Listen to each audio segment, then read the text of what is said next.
Welcome to జెడ్డే channel. Thanks అండి, నా వీడియోస్ని ఆదరించినందుకు ప్రతి ఒక్కరికి ధన్యవాదాలు పేరు పేరున తెలియజేసుకుంటున్నాను. ఈరోజు మనం మాట్లాడే ఓటీటీ మూవీ నెట్ఫ్లిక్స్లో వచ్చిన లక్కీ భాస్కర్. దుల్కర్ సల్మాన్ వరుసగా ఇది మూడో సినిమా తెలుగులో అతను డైరెక్ట్గా చేయడం. సీతారామం అండ్ మన మహానటి తర్వాత బ్లాక్ బస్టర్ రెండు హిట్ల తర్వాత లక్కీ భాస్కర్. ఇది కూడా థియేటర్లో చాలా బాగా ఆడింది, రివ్యూస్ కూడా చాలా మంచిగా వచ్చాయి. అండ్ మలయాళం, తమిళ్, తెలుగులో ఒకేసారి రిలీజ్ అయ్యి చాలా మంచి కలెక్షన్స్తో హిట్ అయిన సినిమా ఈ రోజు నుంచి నెట్ఫ్లిక్స్లో వస్తుంది. మీరు కంపల్సరీ చూడండి. సినిమా స్టోరీ ఏంటంటే ఒక వ్యక్తి బ్యాంక్లో పనిచేస్తుంటాడు మన హీరో.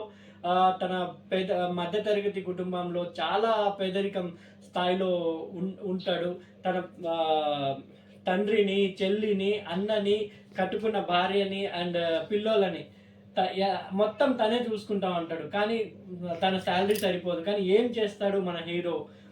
తన మధ్యతరగతిని ఒక బిల్డప్ చేసి ఎలా ధనవంతుడవుతాడనేది ఈ సినిమా కాన్సెప్ట్ అండి. కానీ మధ్యలో ఒక మనిషి పేదరికం నుండి ధనవంతుడైనాక ఎలా అహంకారం వస్తుందో అనేది కూడా చూపించారు.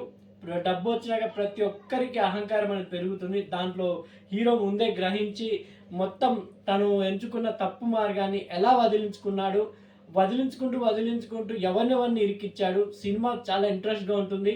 మీరందరూ స్కామ్ మూవీ చూసింటారు 1997 అని. అందులో హర్షద్ మెహతా అని చాలా ఫేమస్ స్కామ్ చేసినట్టు మొత్తం హిస్టరీ చూపించారు కదా. ఆ హర్షద్ మెహతాని బేస్ చేసుకొని కొంచెం అక్కడక్కడ అతని పేరు కూడా వాడడం జరిగింది. స్టోరీ అదే 80s 90s బ్యాక్డ్రాప్లో జరుగుతూ ఉంటుంది కాబట్టి సీసీ కెమెరాలు ఏమీ లేవు కాబట్టి ఆ జమానాలో ఎలా తన బ్యాంక్లో డబ్బులు తీసుకొని ఎలా పెట్టుబడి పెట్టి వేరే బిజినెస్కి డెవలప్ చేశాడో, ఎలా ఇవంతా చాలా ఇంటెలిజెంట్గా తీశాడు డైరెక్టర్. చాలా బాగా తీశారు. వెంకీ కుడుమల వెంకీ తన పేరు. తొలి ప్రేమ తర్వాత, సార్ తర్వాత ఈ మూవీ కూడా తనకు బ్లాక్ బస్టర్ హిట్ అయింది. కంపల్సరీ నెట్ఫ్లిక్స్లో వాచ్ చేయండి మీరందరూ. Dulquer Salman the great hero అని చెప్పొచ్చు. ఎందుకంటే అతని తండ్రి మెగాస్టార్ మమ్ముట్టి గారు మలయాళంలో.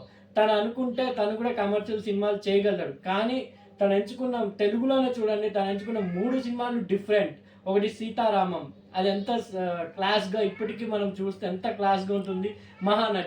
మహానటిలో విలన్గా, హీరోగా చాలా బాగా చేసి, అఫ్కోర్స్ అతను కొంచెం తక్కువ పేరు వచ్చినా ఆ సినిమా పరంగా తను బాగా చేశారు. దాని తర్వాత ఇప్పుడు లక్కీ భాస్కర్ అసలు అల్టిమేట్ ఆల్రౌండర్ షో. చాలా బాగా చేశాడు అతను.